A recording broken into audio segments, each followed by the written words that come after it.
স্থিৰতা আৰু শান্তিৰ ব্যৱস্থাত বড়োলেণ্ডত আমি আৰম্ভ কৰা চুক্তিয়ে এক মাইলৰ খুঁটিত আমি স্বাক্ষৰ কৰা চুক্তি এক মাইলৰ খুঁটিত পৰিণত হৈছে।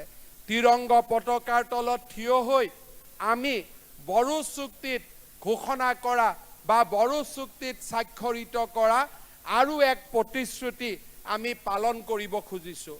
আমি সংকল্প লৈছিলোঁ যে BTR বা বড়োলেণ্ড টেৰিটৰিয়েল ৰিজনেল কাউন্সিলৰ সীমা আমি গহপুৰলৈকে বৃদ্ধি কৰিম।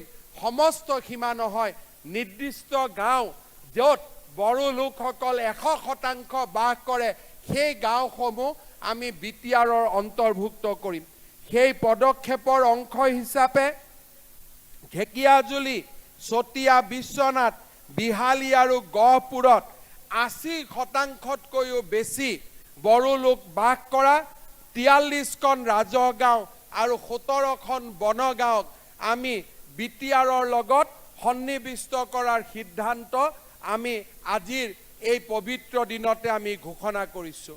ইয়াৰ সমান্তৰালভাৱে 2020 চনৰ জানুৱাৰীত সম্পাদিত বড়ো চুক্তিৰ আন এক দফা অনুসৰি বড়োলেণ্ড আন্দোলনত নিহত 2001 গৰাকী শ্বহীদক অহাকালি 5 লাখ টকালৈকে আগবঢ়োৱাৰ আমি যি সিদ্ধান্ত লৈছোঁ সেই সিদ্ধান্ত আপোনালোকৰ মাজত প্ৰকাশ কৰিবলৈ পাই মই অত্যন্ত আনন্দিত হৈছোঁ। অহা সময়ত এই তালিকাৰ পৰিসৰ আৰু বৃদ্ধি পাব আৰু সেই তালিকাৰ বৃদ্ধি পোৱাৰ লগে লগে শ্বহীদসকলেও নিশ্চয় তেওঁলোকৰ অলপ হ'লেও তেওঁলোকৰ প্ৰতি আমি শ্ৰদ্ধা আগবঢ়োৱা হ'ব।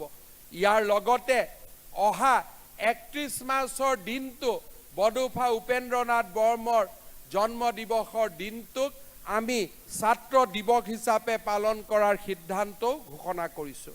শ্ৰদ্ধাৰ ৰাইজ, আজিৰ দিনটোত গণৰাজ্য দিৱসৰ লগত সংগতি